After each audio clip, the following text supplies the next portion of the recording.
amat berbahagia di dalam bersama kita mendengarkan firman. Semoga Kristus akan menolong kita ini membawa kita di dalam apa yang menjadi rencananya, menjadi kehendaknya untuk kita lakukan, kita jalani, sehingga langkah demi langkah kita di hari-hari akhir menjelang kedatangan Tuhan itu akan semakin diperkuat oleh kasih karunia, bukan diperkuat oleh perkara-perkara dari dunia ini, tapi diperkuat oleh kasih karunia yang akan makin memperteguh kita, sehingga saat kita harus menghadapi kegoncangan, karena kegoncangan itu memang akan terjadi, kata Ibrani 12, kegoncangan di langit, kegoncangan di bumi, kegoncangan yang mencapai segala hal, mencapai segala aspek hidup manusia. Ketika itu terjadi, kita tidak akan tergoncangkan, tapi kita akan ditampilkan sebagai kehidupan yang memiliki keteguhan di dalam langkah kita, keteguhan di dalam pendirian kita, sikap kita, sampai kepada keteguhan di dalam setiap kali kita melakukan kehendaknya. Itu akan menampilkan kita satu waktu sebagai kehidupan yang layak untuk ditampilkan di dalam kemuliaan sama dengan Tuhan. Puji Tuhan. Saya juga menyampaikan salam sejahtera bagi saudara-saudara yang mengakses pemberitaan lewat internet dimanapun saudara berada. Tuhan memberkati saudara semua. Puji Tuhan. Kita kembali kepada kitab Rut pasal yang kedua. Kita masih bicara tentang Rut yang oleh karena kasih karunia itu dia berada di ladang, dan bukan kebetulan kalau ladang menjadi tempat di mana dia mengumpulkan butiran-butiran jelai, butiran-butiran gandum. Itu adalah ladangnya Boas, dari seorang pengumpul, seorang asing yang berada di ladang Boas, bekerja bukan sebagai penuai, tapi hanya mendapat kemurahan untuk mengumpul gandum-gandum yang tercecer. Dari kesetiaannya, dari ketekunannya, kita sudah dengarkan Rut kemudian bisa mengumpulkan lebih banyak dari apa yang diberikan oleh orang Israel ketika dalam perjalanan keluar dari Mesir menuju ke Kanaan. Di padang gurun Israel, setiap orang dipelihara hanya dengan satu gomer. Setiap hari satu orang cuma boleh mengumpulkan satu gomer, kecuali pada hari Sabat, mereka mengumpulkan 2 gomer untuk Sabat. Sementara Rut mengumpulkan bukan satu hari satu gomer, tapi dia mengumpulkan 1 eva. 1 eva itu adalah sama dengan 10 gomer. Suatu jumlah yang sangat banyak, sangat besar. Tapi ketekunan Rut, kesetiaan Rut, kerendahan hatinya bukan cuma membawa dia bisa mengumpulkan gandum 10 gomer yang saya jelaskan yang lalu. Angka 10 itu menuju kepada angka kasih. 10 hukum itu bicara tentang kasih. Bukan cuma membawa Rut berada pada puncaknya dari kasih Allah, tapi Rut juga kemudian oleh Boas dijadikan sebagai mempelai perempuan. Rut kemudian menikah dengan Boas. Itu hasil dari ketekunan, kesetiaan, kerendahan, dan kesabaran. Puji Tuhan. Itu juga yang Tuhan inginkan ada pada kita hari-hari ini menjelang kedatangan Tuhan pada kali yang kedua. Kita kembali, tadi saya bilang kita kembali kepada kitab Rut pasal yang kedua. Kita membaca ayat yang kedua saja ada 3 bagian dari pasal 2 ayat 1 sampai ayat yang ke-13. Rut berada di ladang Boas. Itu bagian yang pertama, tapi kita membaca ayat yang kedua sedang mengulang, mengingatkan untuk kita semua. Hari. Maka Rut perempuan Moab itu berkata kepada Naomi, biarkanlah aku pergi ke ladang memungut bulir-bulir jelai di belakang orang yang murah hati kepadaku. Iya. Dan saud Naomi kepadanya, pergilah anakku. Pergilah. Makasih. Rut pergi ke ladang untuk memungut bulir-bulir jelai yang atau di belakang orang-orang yang murah hati. Saya koyak Rut berada di ladang Boas. Rut bekerja di ladang Boas. Ini bukan atas dasar upah. Jadi dia berada di sana, berbeda dengan para pekerja yang ada di sana, para pegawai baik laki maupun perempuan. Mereka bekerja karena upah. Mereka diupah bekerja sehari. Tapi Rut berada di ladang Boas, ya, ini bukan atas dasar upah. Dia bekerja bukan atas dasar upah, ya, tapi dia bekerja atas dasar kasih karunia.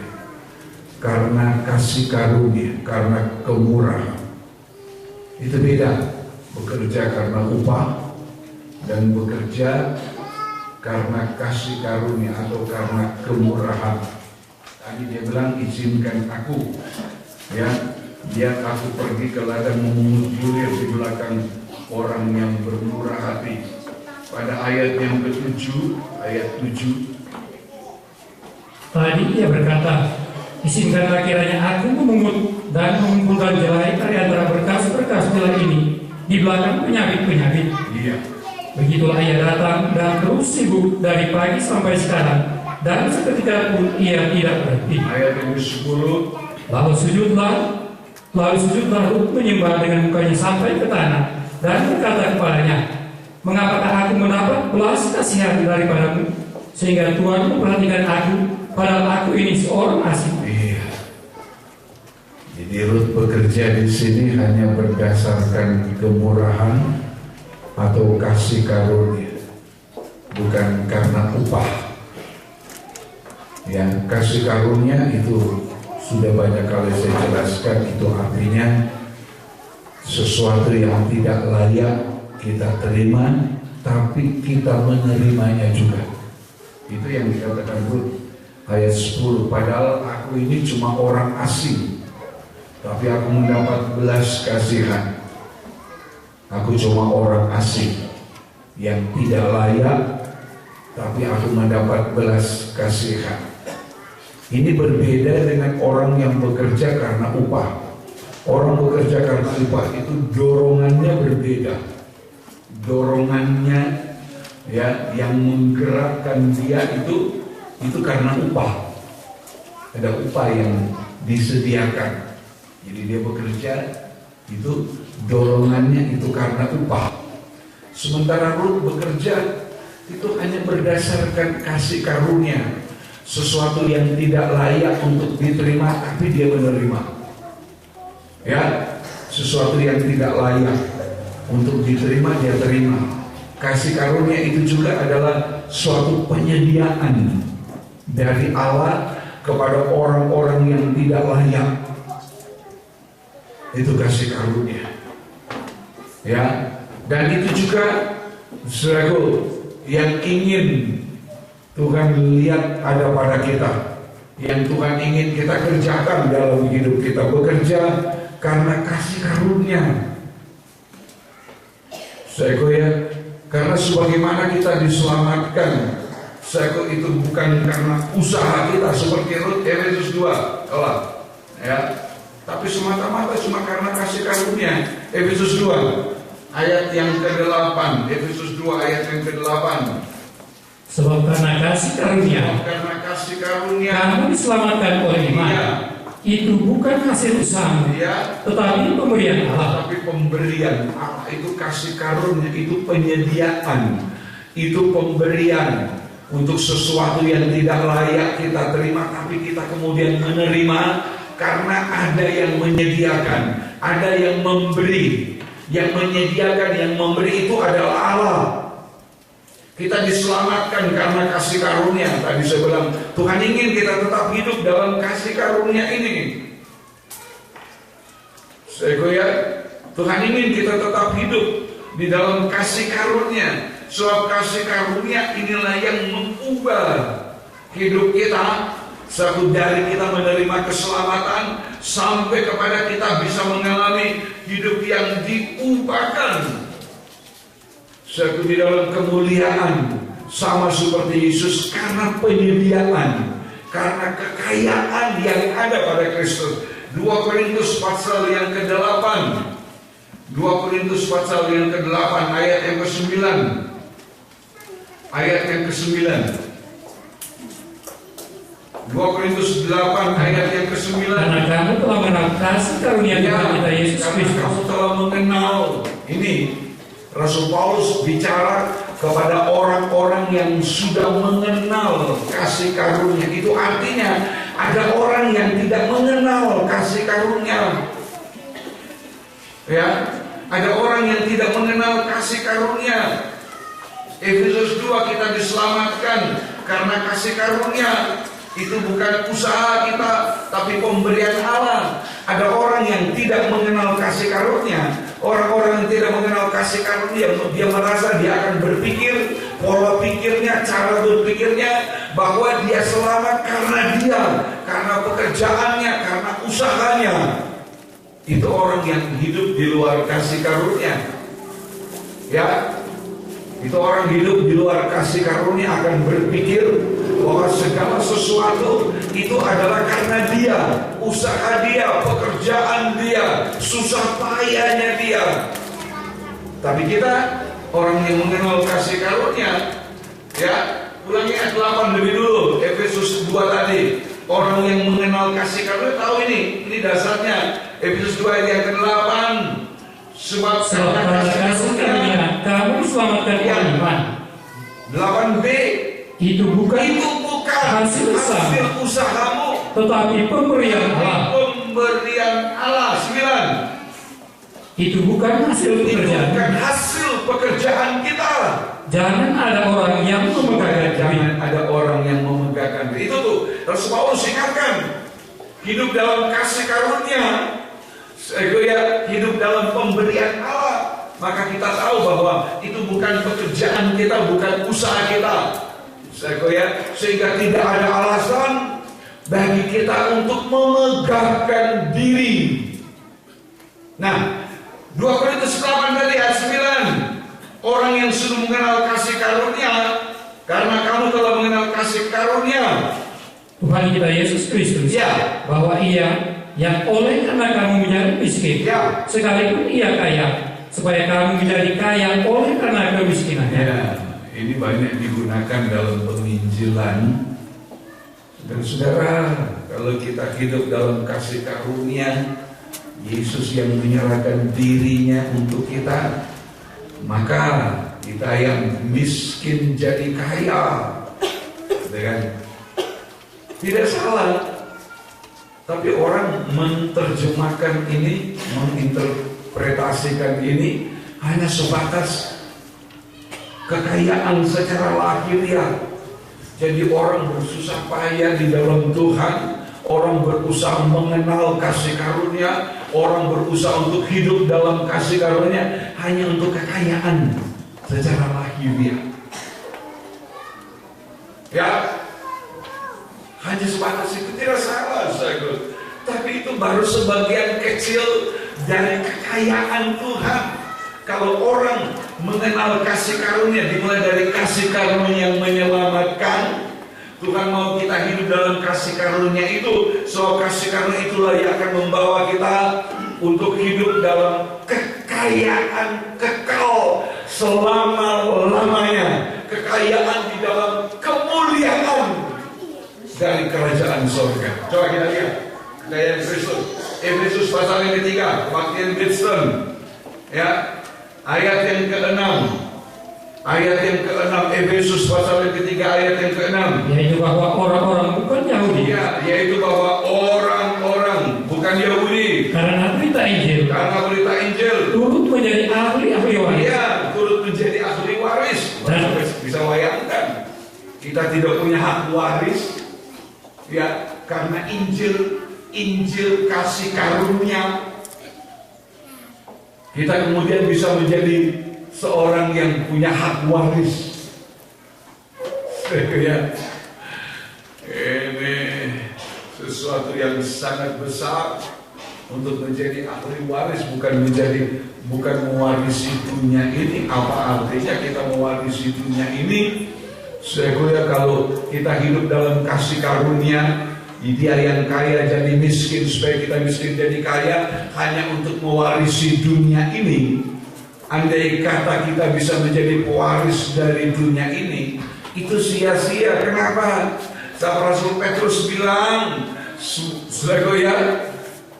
sebelum Rasul Petrus, Tuhan Yesus dalam pemberitaannya, langit bumi akan lenyap, tapi perkataanku akan tinggal selama-lamanya. Rasul Petrus menunjukkan bahwa dunia ini, bumi ini, dunia ini, segala unsur dunia ini akan meleleh dalam nyala api. Tidak ada satu yang tersisa.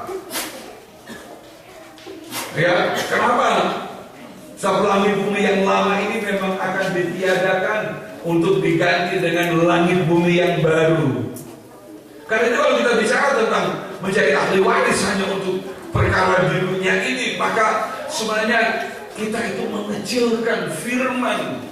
Kalau saya berkhotbah menyampaikan firman, saya bicara tentang kekayaan Yesus, itu hanya untuk menjadikan kita pewaris dunia ini, maka saya menjadi hamba Tuhan yang sudah sangat mengecilkan firman. So, kalau hanya untuk dunia, minggu yang lalu kita bicara, iblis juga menawarkan ini untuk Tuhan, kan? Iblis menawarkan, kalau engkau menyembah aku, semua kemuliaan, semua kerajaan dunia ku berikan kepadamu. Coba, kalau pemberitaan saya, sudah pakai akal. Kalau pemberitaan saya hanya untuk supaya saudara mewarisi dunia ini, itu sudah ditawarkan oleh setan kepada Tuhan. Karena itu kalau pemberitaan saya hanya untuk perkara-perkara lahir, saya menjadi hamba Tuhan yang sudah sangat merendahkan, sangat mengecilkan kuasa dan pekerjaan dari firman.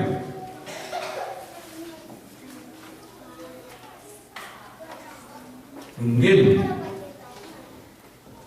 mereka mendengarkan, hamba Tuhan saya mendengarkan lewat internet, akan sangat tidak senang, tidak setuju dengan saya. Tapi saya bicara fakta dari firman. Dunia dengan kemuliaan 2000 tahun yang lalu sudah ditawarkan oleh setan kepada Tuhan. Hanya satu yang dia minta, sembah aku sekali saja, semua itu kuberikan kepadamu.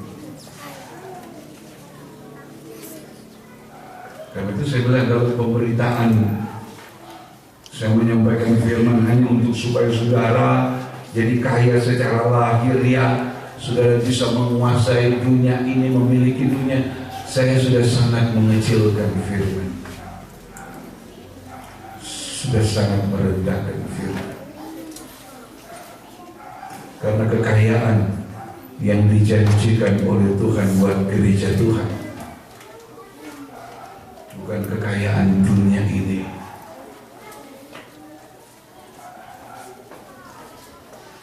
Bukan kemuliaan dunia, tapi gereja Tuhan yang mau diangkat, dipermuliakan dalam kemuliaan sama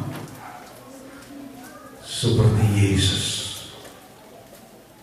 Tapi bukan berarti saya sudah kurang mulut, jangan salah mengerti. Bukan berarti saudara tidak boleh bekerja, bukan berarti saudara tidak boleh jadi kaya di dunia. Silakan menjadi kaya di dunia. mau mencapai apa di dunia asal jalan yang benar, silakan. Saya hanya mengajar, menunjukkan yang sebenarnya. Ya, silakan. Ketika kita masih dalam tubuh daging, kita masih perlu perkara-perkara di dunia ini. Bukan tidak perlu. Silakan selalu mau bekerja siang malam, silakan. Tidak ada masalah. Kalau sudah merasa mampu, merasa kuat, silakan. Tidak ada yang menghalangi, tidak ada yang melarang. Ya. Tapi saya menunjukkan ini. Ya, kita menjadikan ahli waris, kita dijadikan anggota tubuh, dan beserta dalam janji yang diberikan dalam Kristus Yesus. Ayat yang selanjutnya ayat 7.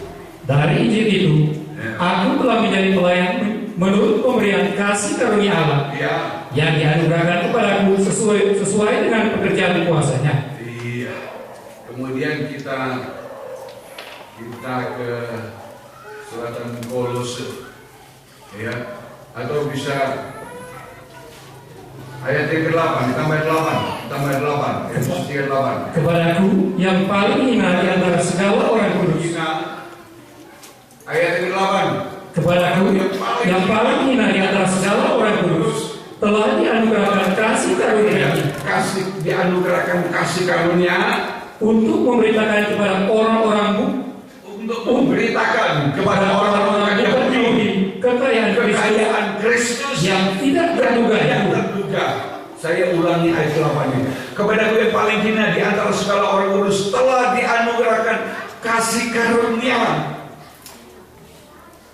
Kasih karunia untuk memberitakan kekayaan Kristus yang tidak terduga. 2 Korintus 8 tadi. Kamu telah mengenal kasih karunia. Kristus yang kaya jadi miskin, supaya kita yang miskin jadi kaya. Sekali lagi, itu bukan nomor 1 untuk perkara lahiriah, tapi untuk perkara yang rohani. Itu ayat 9 2 Korintus 8. Itu terutama, sangat terutama untuk perkara-perkara yang rohani, bukan terutama yang lahiriah. Bukan. Ya, karena kekayaan Kristus ini, kekayaan Kristus yang tidak terduga ini, itu yang akan membawa bangsa kafir, Efesus 6, menjadi pewaris, menjadi anggota tubuh, menjadi peserta dalam janji yang diberikan dalam Kristus. Kolose pasal 1, kita lihat Kolose 1. Ya, Kolose 1 ayat yang ke-27. Kolose 1 ayat 26-27. Yaitu rahasia yang tersembunyi dari abad ke abad, dan dari turunan ke turunan. Tetapi yang sekarang dinyatakan kepada orang-orang kudus-Nya. Kepada mereka Allah mau memberitahukan betapa kaya dan mulianya rahasia itu di antara bangsa-bangsa lain, yaitu Kristus ada di tengah-tengah kamu. Kristus yang adalah pengharapan akan kemuliaan. Ya, itu yang Tuhan mau. Sama dengan Rut, dia bekerja karena kasih karunia, tapi juga oleh kasih karunia yang sama dia hidup terpelihara. Juga oleh karena kasih karunia itu Rut diangkat menjadi mempelai perempuannya Boas. Hidup yang dipermuliakan. Itu yang Tuhan mau dari kita. Pelajaran tentang Rut berada di ladang Boas itu merupakan pelajaran untuk kita bangsa kafir, gereja Tuhan. Setiap kehidupan yang ditandai dengan kerinduan, setiap kehidupan yang memiliki kerinduan, sehingga kerinduan akan gandum firman. Ya, setiap kerinduan yang memiliki ketekunan untuk mengumpulkan butiran gandum, sekalipun dengan susah payah,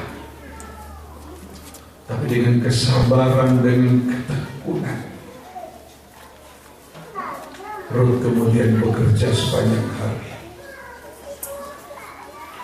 Pekerjaan Rut itu adalah pekerjaan sesuai dengan firman. Tidak semua pekerjaan yang dilakukan orang percaya itu adalah sesuai firman. Rut menggunakan waktu persis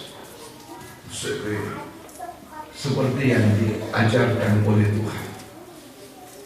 Dalam kitab Rut pasal 2, dari pagi sampai petang Rut bekerja, seketika pun tidak berhenti. Itu artinya Rut sungguh-sungguh memanfaatkan waktu yang diajarkan oleh Tuhan, menggunakan waktu, menggunakan kesempatan saya untuk hidup di dalam rencana Tuhan. Yohanes 11. Ya, Rut bekerja dari pagi sampai petang. Kita lihat apa yang diajarkan oleh Tuhan.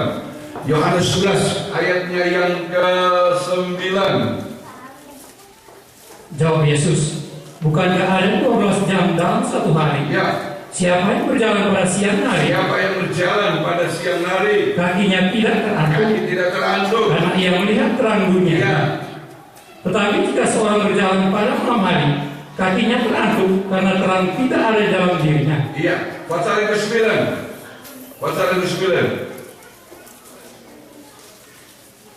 Pasal 9 ayat yang keempat.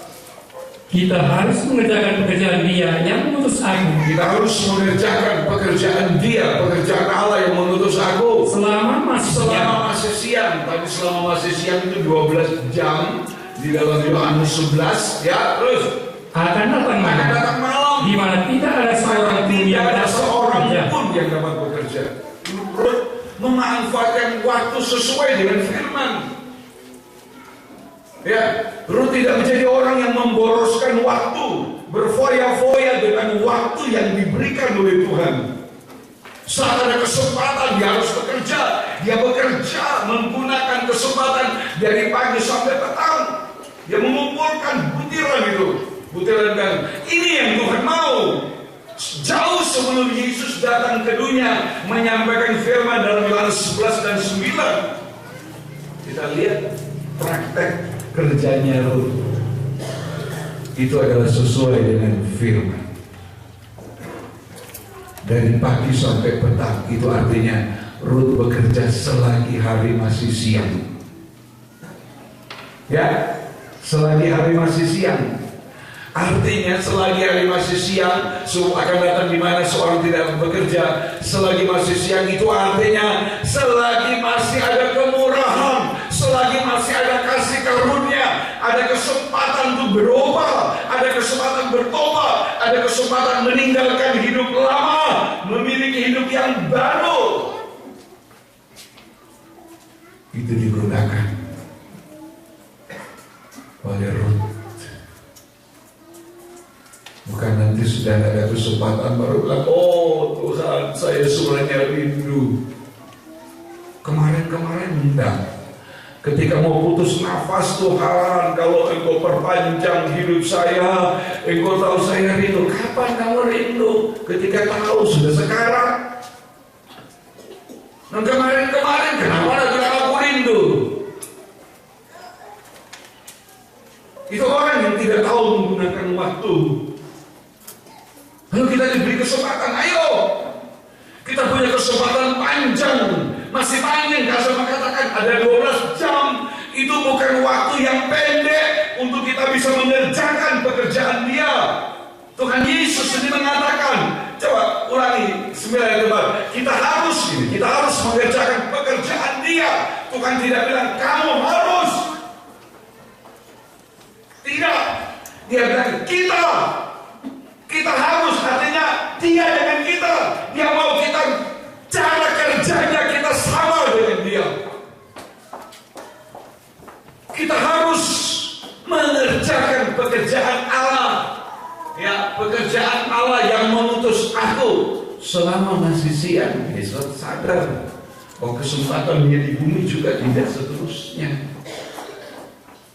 Itu sebabnya ketika dia di atas kayu salib, ketika dia tahu waktunya sudah selesai, nah itu kan kita sudah lihat, dia teriak, "Aku haus,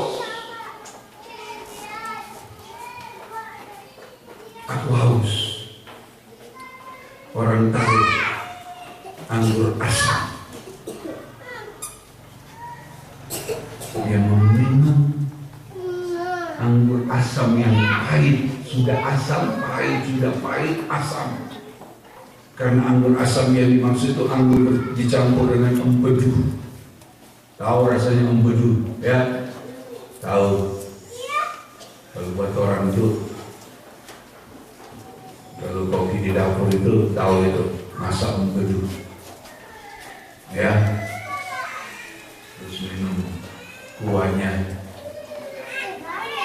Tapi Yesus minum anggur bercampur empedu, asam, juga pahit. Yang dia minum itu semua kepahitan, kepahitan manusia yang disebabkan dosa.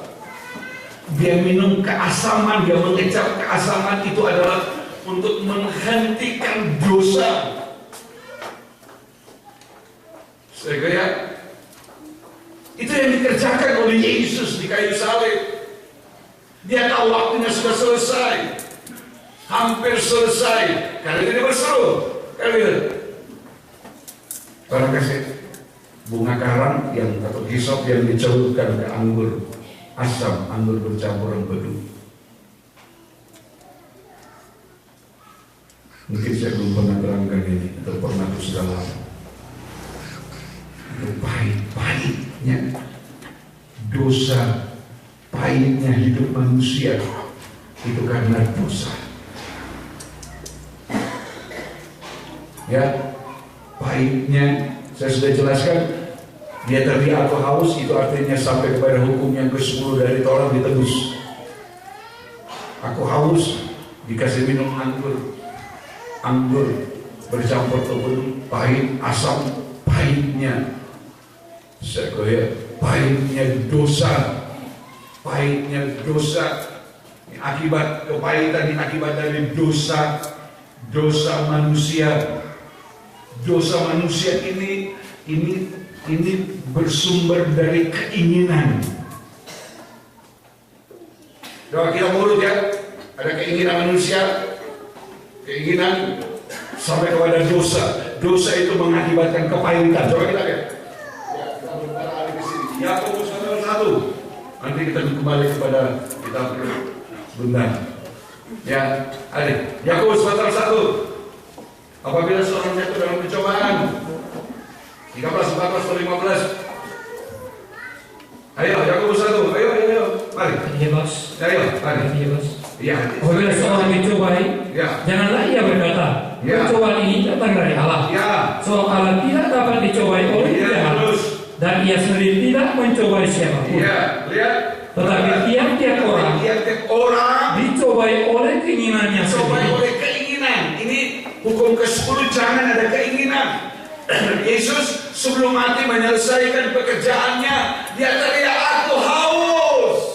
Haus menyambut keinginan. Ya, dari kasih minum anggur bercampur empedu, anggur asam dan pahit. Nah, lihat. Tiap orang dicoba oleh keinginannya sendiri. Karena ia diseret dan dipikat olehnya. Dia digoda, dia dipengaruhi oleh keinginan. Ini hati-hati. Saya lihat dari keinginan ini, keinginan kita sangat menggoda. Hati-hati. Kejatuhan manusia di dunia ini kan begitu. Keinginan digoda oleh keinginan harta kekayaan.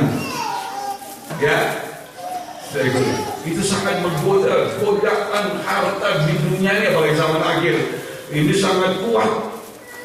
Ya, godaan persoalan ekonomi.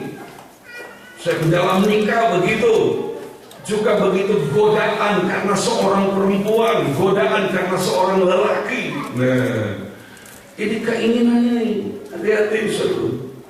Ini bekerja sangat luar biasa di zaman akhir ini.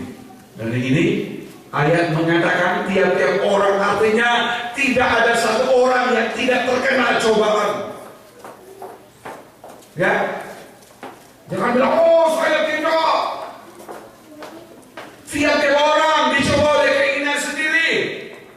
Karena ia diseret, digoda, dipikat oleh keinginan itu. Karena itu aja deh ya, terus.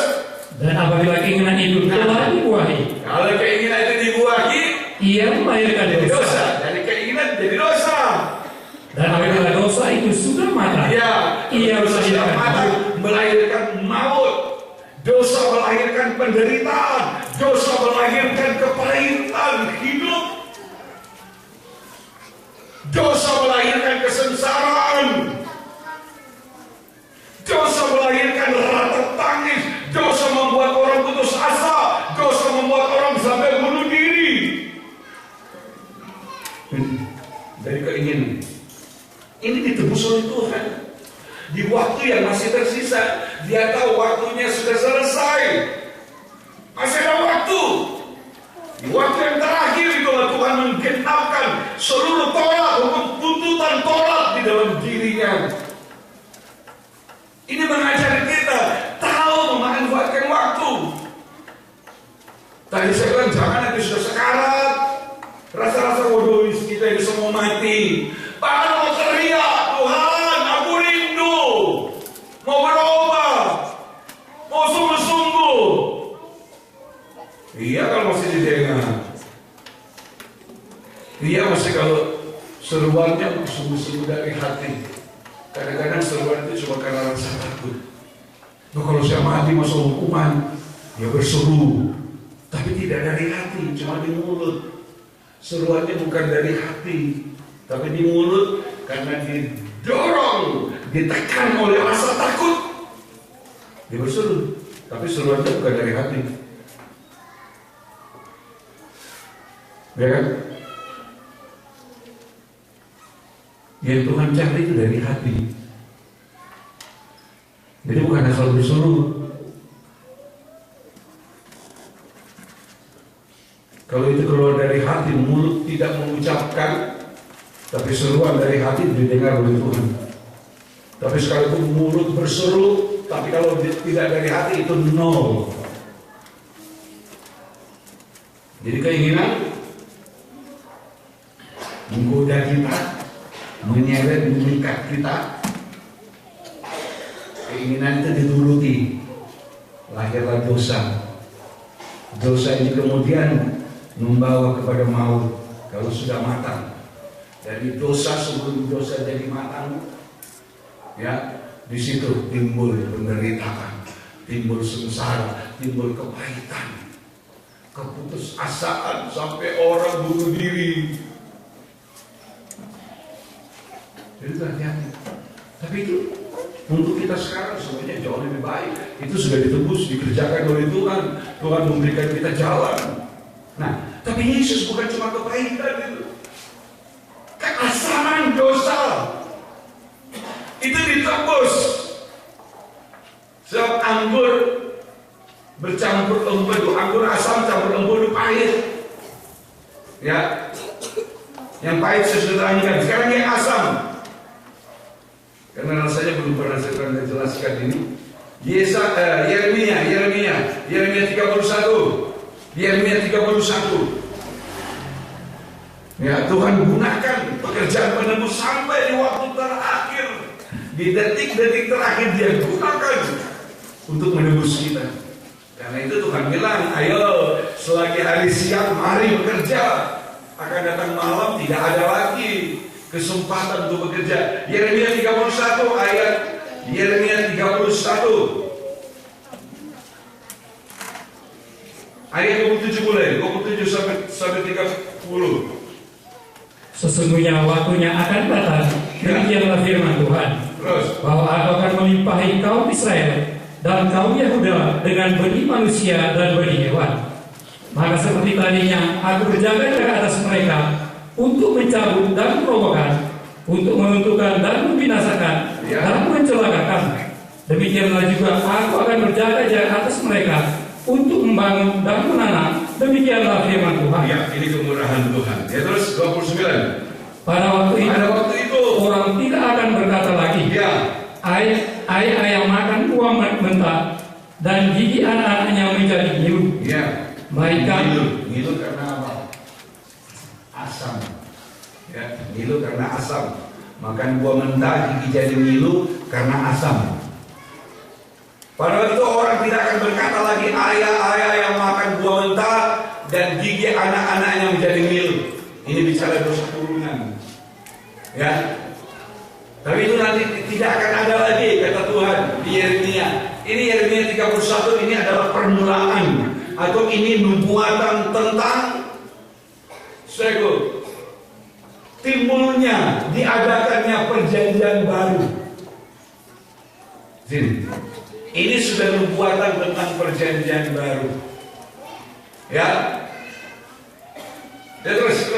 melainkan setiap orang akan mati karena kesalahannya sendiri. Setiap orang akan mati karena kesalahannya sendiri. Setiap manusia yang makan buah mentah, giginya sendiri menjadi ngilu. Iya.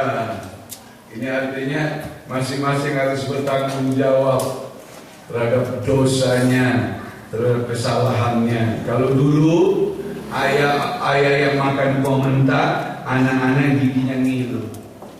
Pernah kamu makan buah mentah kalau anak yang giginya ngilu?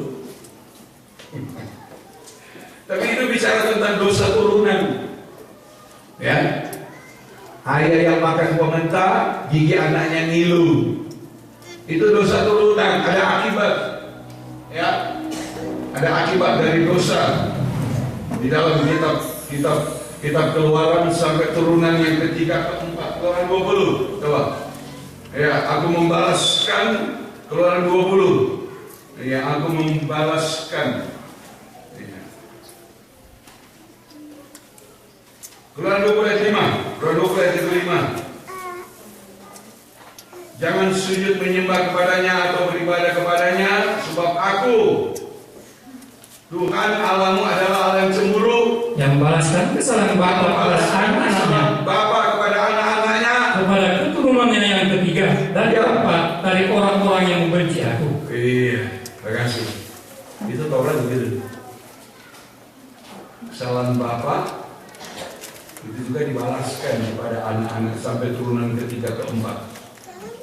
Bapak yang berbuat, yang makan buah mentah, anak-anak yang giginya ngilu. Tapi Tuhan bilang, tapi tidak lagi. Ya, di zaman perjanjian baru ayat 29 Yeremia 31. Pada waktu itu orang tidak akan berkata lagi ayah makan buah mentah, gigi anak-anak yang jadi ngilu. Ya. Kenapa? Ayat 31. Yeremia 31. Sesungguhnya akan datang waktunya, demikianlah firman Tuhan. Iya, sesungguhnya akan datang waktunya, demikianlah firman Tuhan. Aku akan mengadakan perjanjian baru dengan kaum Israel, perjanjian baru dengan kaum Israel dan kaum Yehuda. Ya, dan seterusnya. Ini nubuatan. Yeremia 31 ini menubuatkan tentang akan ada perjanjian baru. Perjanjian lama ini digenapkan oleh Yesus di dalam dirinya.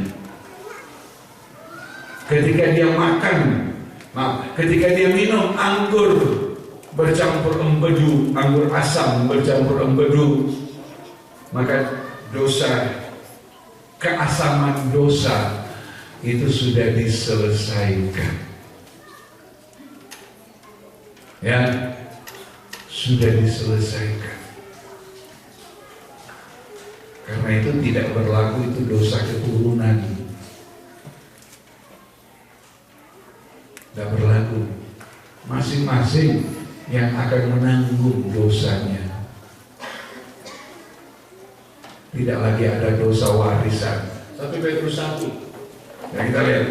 Ayat 18 boleh. 1 Petrus 1 ayat 18 boleh.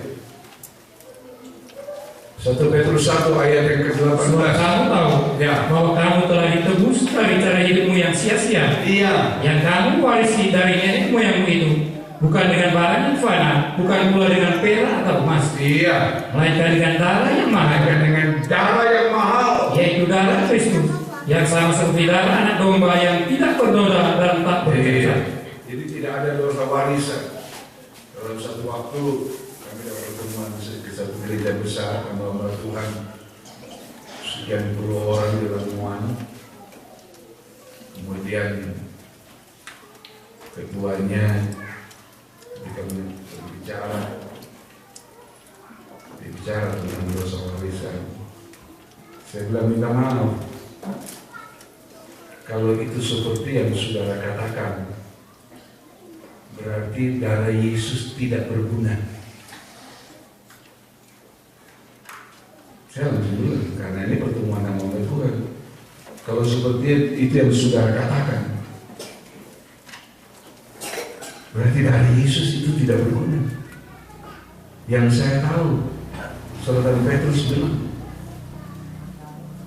dia menebus kita di cara hidup yang kita warisi, itu sudah ditebus. Dia kemudian minta maaf, oh iya, saya minta maaf, saya salah. Kita hidup di zaman kasih karunia, ketika Yesus berteriak aku haus, orang kasih minum anggur asam. Nah itulah, setelah minum anggur asam, Yesus kemudian berseru, sudah genap, dan dia menyerahkan nyawa atau rohnya. Kepahitan, dosa yang membuat kepahitan dalam hidup sudah ditebus. Sekarang kalau karena dosa kita hidup dalam kepahitan, itu bukan salahnya Tuhan lagi. Kalau karena dosa kita hidup dalam keasamannya, dosa itu ayam makan buah mentah, anaknya giginya ngilu, itu bukan salahnya Tuhan, salahnya kita yang tidak mau sungguh-sungguh hidup dalam kasih karunia. Salahnya kita yang tidak mau menghargai kasih karunia. Salahnya kita yang membuat kasih karunia menjadi sia-sia. Itu bukan salahnya Tuhan. Bukan berarti firman Allah tidak berkuasa. Sampai hari dan seterusnya firman ini berkuasa. Yang tertulis dalam Alkitab ini, baik perjanjian lama, perjanjian baru, kuasanya tidak pernah berubah. Jadi bukan salahnya Tuhan, juga bukan karena Tuhan tidak dengar doa kita, tapi salah kita itu karena dosa kita. Kita tidak mau lepas dengan dosa, kita tetap mau minum sendiri itu kepahitan, silakan. Kita tetap mau merasakan keasamannya dosa, silakan. Kita mau ambil cawan, kita mau ambil alih dari Tuhan, silakan kalau orang mau begitu. Ya, itu bukan Tuhan tidak dengar kalau kita berseru Yesaya 59, tapi kita sendiri kok. Yesaya 59 ayat 1 sampai 3. Yesaya 59. Jadi jangan bilang, oh Tuhan engkau tidak dengar doaku. Sesungguhnya tangan Tuhan tidak kurang banyak untuk menyelamatkan. Yesaya 59 ayat 1, sesungguhnya tangan Tuhan tidak kurang panjang untuk menyelamatkan, dan pendengarannya tidak kurang tajam untuk mendengar. Iya, 2. Tetapi yang pemisah antara kami dan Allah, memisahkan kita dengan Dia ialah segala kejahatan kita, dan yang membuat Dia menyembunyikan diri terhadap kamu sehingga Dia tidak mendengar. Seakan-akan tidak memperhatikan, menyembunyikan diri, seakan-akan tidak memperhatikan, seakan-akan tidak mempedulikan. Yang membuat Dia menyembunyikan diri terhadap kita ialah segala dosa kita. Jadi bukan salahnya Tuhan ya. Jangan pernah berpikir Tuhan tidak dengar doa saya, Tuhan tidak peduli dengan saya. Matius 6 mengatakan sebelum kita mengucapkan, Tuhan bilang kepada murid, Bapa sudah tahu yang ada di dalam hati kita. Ayat 3. Sebab tanganmu cemar oleh darah, tanganmu cemar oleh darah, dan jarimu oleh kejahatan, mulutmu mengucapkan dusta, lidahmu menyebut-nyebut kecurangan. Tanganmu cemar oleh darah, jarimu cemar oleh kejahatan. Itu aja dosa apa yang kita lakukan. Berapa banyak dosa kita lakukan setiap hari, sehingga tangan kita bukan berlumuran darah Yesus, bukan karena kita menjamah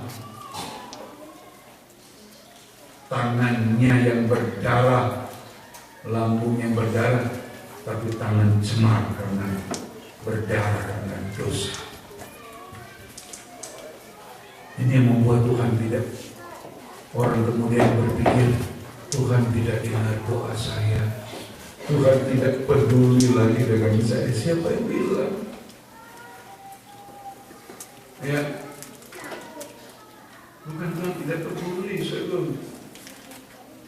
Ya, ayat yang ke-7 Matius 6, bukan Tuhan tidak dengar doa kita. Sebelum kita sebut, Tuhan sudah tahu, tapi yang menghalangi dosa kita. Matius 6 ayat 7. Lagi pula dalam doamu itu, janganlah kamu bertele-tele seperti kebiasaan orang yang tidak mengenal Allah. Ya. Mereka menyangka bahwa karena banyaknya kata-kata doanya akan dikabulkan. 8. Jadi janganlah kamu seperti mereka. Ya. Karena Bapamu mengetahui apa yang kamu perlukan sebelum kamu minta kepadanya. Sebelum minta, Bapak sudah tahu. Ya, kalau sudah tahu seorang dokter mengoperasi pasien, ada asisten dokter. Ya, ini saya gambar lagi. Bapak mengetahui apa yang kamu perlukan sebelum kamu minta. Lain kali sudah bisa lihat di televisi, dokter lagi operasi kan, pakai jubah hijau atau apa, pakai masker untuk kepala, ya kan? Membelah, habis membelah, operasi tangannya cuma begini. Asistennya sudah tahu apa yang saya kasih, gunting kah, pisau kah, atau apakah. Dokter enggak bilang, tolong ambil pisau, enggak, tolong ambil ini, enggak. Begitu begini, cuma tangannya begini, asisten sudah tahu, alatnya sudah digunakan, sudah ini yang ini.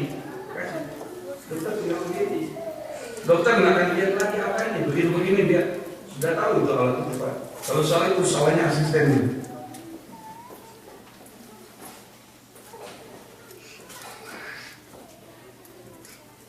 Itu di dunia. Apalagi Bapak kita di surga.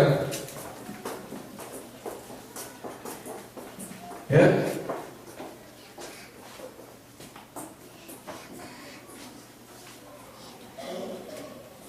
Bapak tahu. Karena itu jangan pernah berpikir Tuhan tidak dengar doa saya, Tuhan tidak mempedulikan saya. Dia sangat peduli dengan kita. Kalau dia tidak peduli, dia tidak kasih karunia. Kalau dia tidak peduli, dia tidak sediakan kasih karunia untuk kita. Kalau dia tidak peduli, dia tidak menyelamatkan kita. Karena kita tidak pernah meminta selamat, tapi dia kirim anaknya. Karena dia tahu kita semua perlu diselamatkan.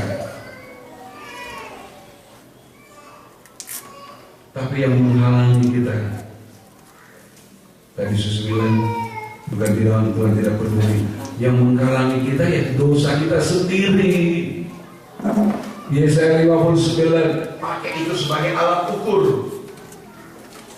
Ya, pakai itu sebagai alat ukur kita. Jadi patokan. Kenapa Tuhan tidak dengar? Kenapa Tuhan tidak jawab? Kenapa Tuhan belum jawab? Pakai itu. Berarti karena dosa. Periksa dosa apa? Setelah diperiksa, tidak ada dosa, tidak ada kesalahan, tidak ada kepahitan, tidak ada kebencian, tidak ada salah paham, tidak ada dendam, tidak ada iri, tidak ada. Tapi kenapa Tuhan belum kabulkan? Langsung berpikir rohani.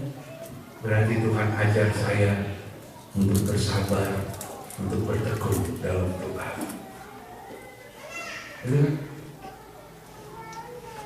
Tuhan mengabulkan bagi kita minta. Kalau diminta menurut firman sesuai kehendaknya, ketika sudah berdoa, kok nggak dikabulkan? Ingat ayat Yesaya 59, ya, yang memisahkan kita dengan dia dosa kita koreksi.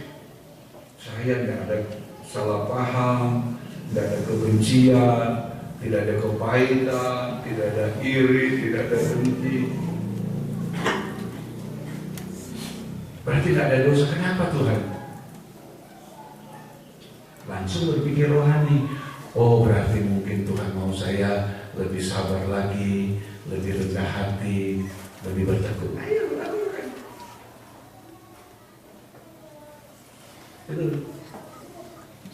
Itu cara mengoreksi diri di hadapan Tuhan. Ya, cara mengoreksi diri. Menggunakan setiap kesempatan yang Tuhan berikan. Sekalipun hanya sedikit, andai kata itu cuma sedikit, nah itu.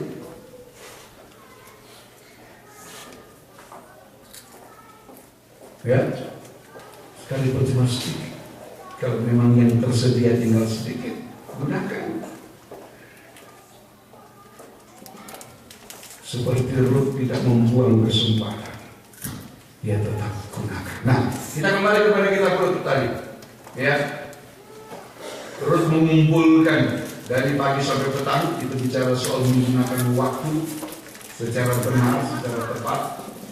Sekarang saya mau tunjuk pengertian, sekalipun belum bisa dijelaskan hari ini, tapi nanti kita lihat minggu yang akan datang. Hari ditampilkan Rut memungut gandum, ya, di ladang. Ada dua pengertian, paling sedikit ada dua pengertian tentang memungut gandum.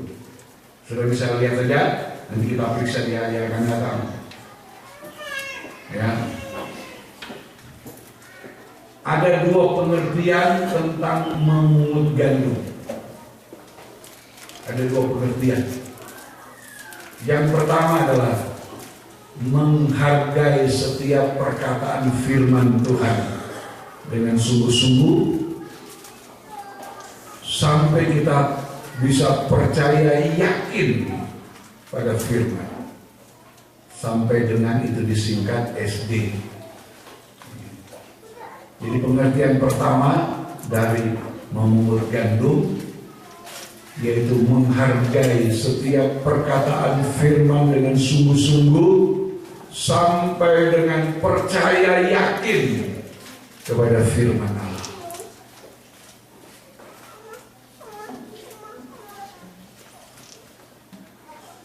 Itu pengertian yang pertama, ya. Saya ulangi, ada dua pengertian tentang memungut gandum. Yang pertama, menghargai setiap perkataan firman dengan sungguh-sungguh sampai dengan percaya yakin pada firman Allah. Dia mengumpulkan setiap gandum yang tercecer. Kenapa? Karena dia percaya. Dari mengumpulkan itu, dari dikit-dikit menjadi bukit, itu peribahasa. Yang lalu saya pakai kata pepatah, bukan pepatah, saya pikir apa? Oh ya, peribahasa. Berdikit-dikit lama-lama jadi bukit. Nah ini Rut mengumpul karena dia percaya.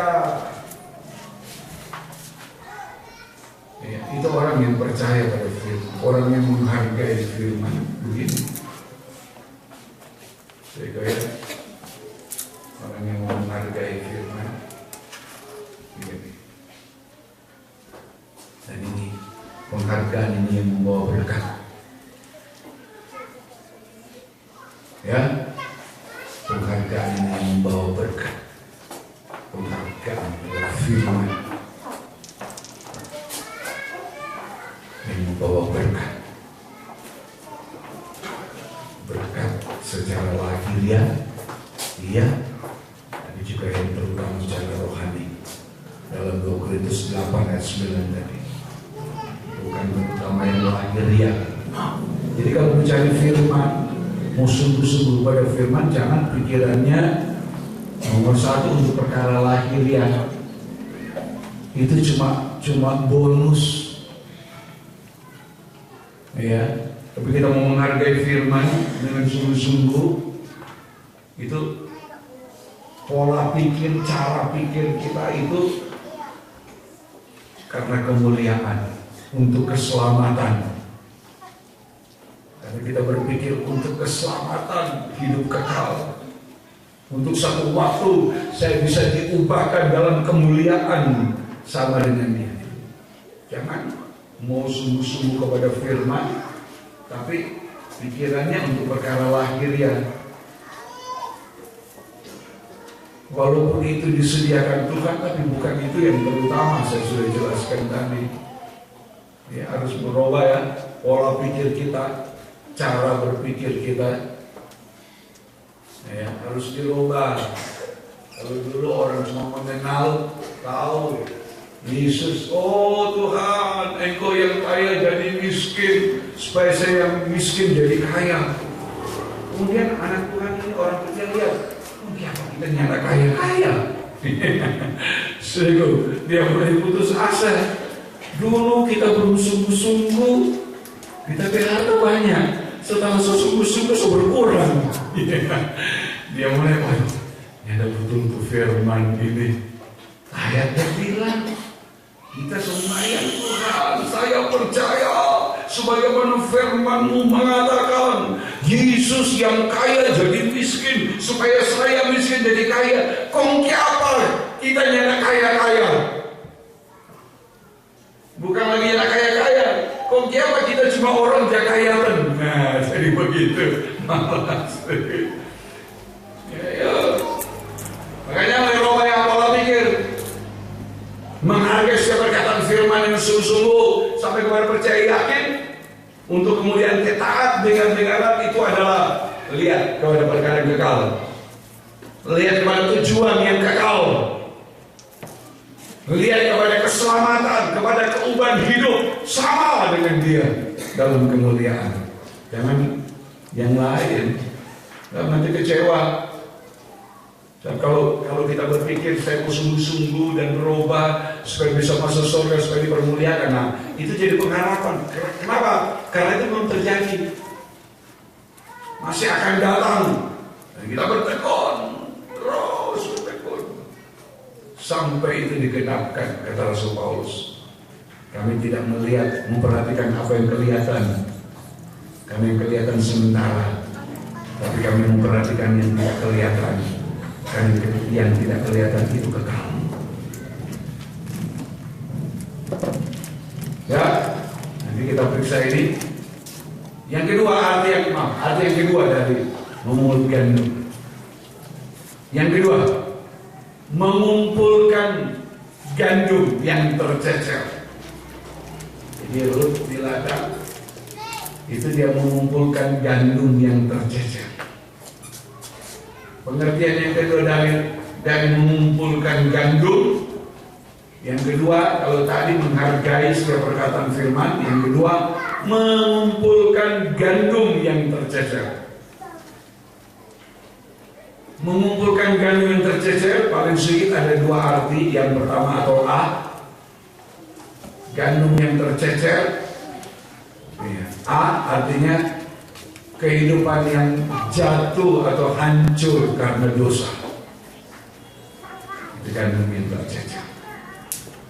Gandum yang tercecer gambar dari kehidupan yang jatuh dalam dosa, bahkan sampai hancur karena dosa. Yang kedua, B, gandum tercecer itu artinya bicara tentang kehidupan yang tidak tergembala. Rut mengumpulkan waktu masih siang. Artinya selagi hari masih siang, selagi masih ada kasih karunia bekerja, kehidupan yang jatuh bahkan hancur dalam dosa masih bisa tertolong, masih bisa ditolong. Kehidupan yang tidak tergembala juga masih bisa ditolong, karena ada kasih karunia, masih ada kemurahan. Itu kalau kehidupan itu mau gunakan hari yang masih siang. Kalau kehidupan masih mau gunakan kemurahan, sebab sesudah kemurahan itu akan ada kekerasan Allah. Ya, kemurahan ini tidak seterusnya ada. Kalau kita menghargai kemurahan, kalau kita tahu ada kemurahan, ingat juga ada kekerasan Allah. Terakhir, Roma 11. Ya, Roma 11. Roma pasal yang ke-11. Ayat yang ke-22, Roma 11 ayat 22. Seperti itu, perhatikanlah kemurahan Allah. Perhatikan kemurahan Allah. Dan juga kekerasannya. Ya, tapi juga perhatikan kekerasannya. Ya, terus. Yaitu kekerasan atas orang-orang yang telah jatuh. Ya. Tetapi atas kamu kemurahannya. Yaitu jika kamu tetap dalam kemurahannya. Jika tidak, kamu pun akan dipotong juga. Ya, perhatikan kemurahan. Ya, kemurahan yang masih diberikan.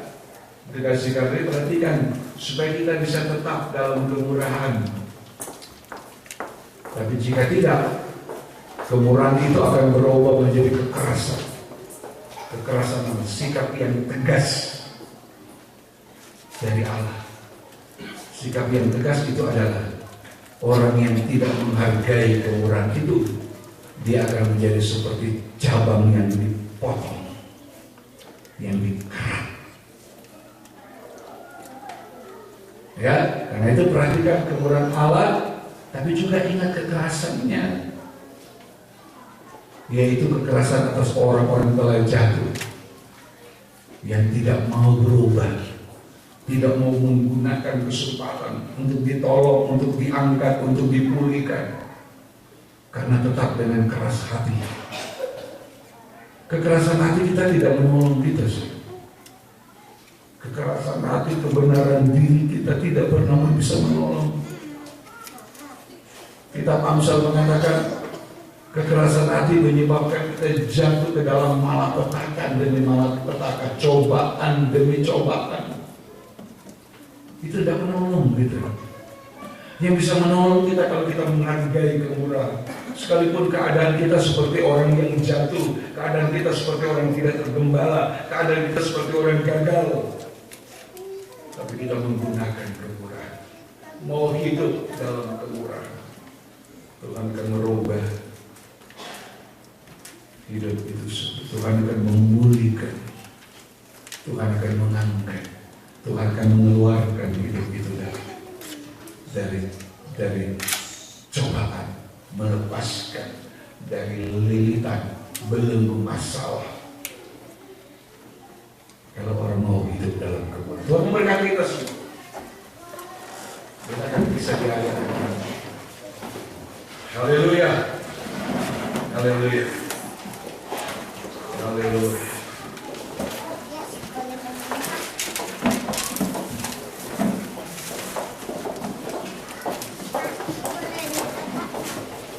Kau yang terindah di dalam hidup ini.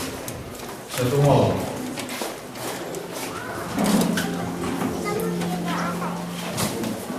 Dua enam dengan Tuhan.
kesempatan tidak akan ada lagi untuk kita berubah, untuk kita perbaiki kesalahan dan kekurangan. Terus Lordnya, selagi hari masih siang, selagi kita masih diberi waktu oleh Tuhan, ada kesempatan untuk berubah, ada kesempatan untuk dibaharui, ada kesempatan untuk ditolong, selagi ada kesempatan untuk diangkat dan dipulihkan. Mari gunakan waktu itu. Lagi gol.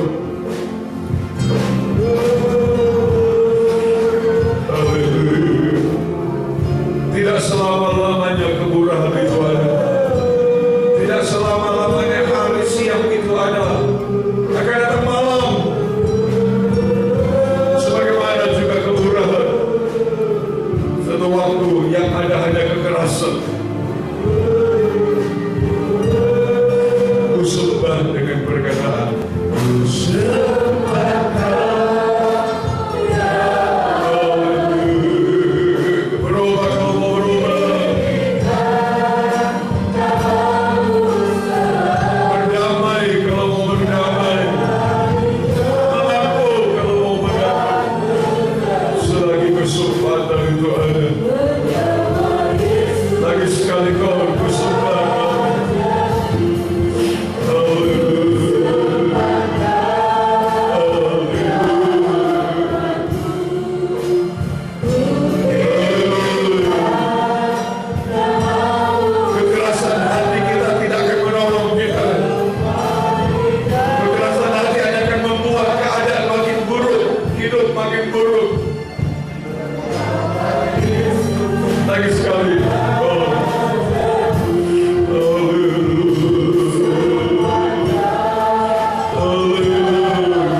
Menggunakan setiap waktu, setiap kesempatan yang Kau berikan kepada kami, supaya tidak akan ada penyesalan, tapi adalah kebahagiaan, sukacita, karena alami kuasa-Mu, alami pengangkatan, pemulihan, sampai kepada kehidupan yang Dia tinggikan di dalam kemuliaan sama seperti Engkau.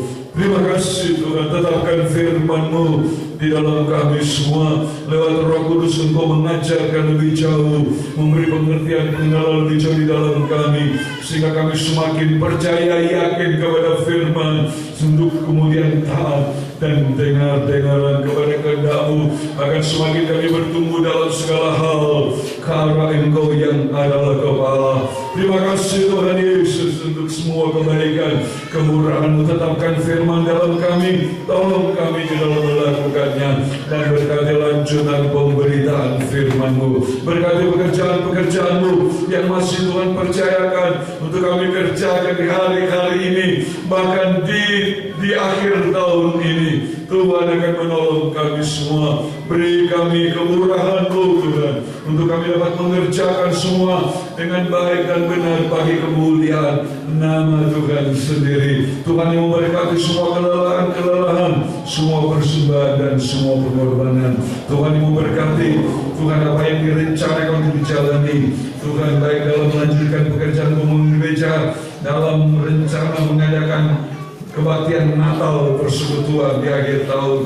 Jika Tuhan menghendaki, Kau berkati dan membukakan jalan. Juga untuk berencana mengadakan kebaktian persekutuan di tahun yang akan datang. Jika Tuhan belum datang dan kami masih diberi umur panjang, Tuhan tolongkan semua. Kami serahkan ke dalam tangan-Mu. Bahkan rencana untuk pembelian kamera juga kami serahkan dalam tangan-Mu, yang akan bekerja semuanya menurut rencana dan kehendak Tuhan. Engkau memberkati kami semua, memberkati sidang jemaat-Mu dalam semua rencana apa yang diusahakan dikerjakan hari-hari ini, di tempat dimanapun pekerjaan dilakukan seizin Engkau, biar semua dilakukan dalam kebenaran-Mu. Dan Tuhan yang memberkati, Tuhan yang mengaruniakan, Tuhan yang memeliharakan sidang-Mu yang adalah biji mata-Mu. Juga Tuhan menjamah, memulihkan mereka masih dalam keadaan lemah sakit di antara kami di rumah. Engkau tolong ibu yang hamil juga, Tuhan tolong jamah, kerjakan semua Tuhan. Gangguan-gangguan pekerjaan kuasa setan, gangguan sakit penyakit apapun itu, kelemahan tubuh apapun yang mengganggu kami, dengan kuasa darah Tuhan kami hancurkan di dalam nama Tuhan Yesus Kristus. Darah Yesus yang berkuasa. Terima kasih Tuhan. Terima kasih ibadah anak-anak sekolah minggu sesudah ini. Engkau juga berkati memakai guru-guru sekolah minggu. Perjalanan pulang, jauh dekat berkendara atau berjalan kaki, lindungi semua tiba dengan selamat di tempat masing-masing. Anak-anak yang bersekolah sampai yang terendah maupun yang tertinggi, Engkau juga berkati. Bahkan anak-anak balita juga Tuhan memelihara, beri kesehatan, beri perlindungan, beri keselamatan untuk tubuh jiwa roh kami semua. Terima kasih Tuhan, terima kasih. Jadikan kami kehidupan yang semakin hari semakin berguna, semakin layak bagi Engkau. Terima kasih Tuhan. Saudara-saudara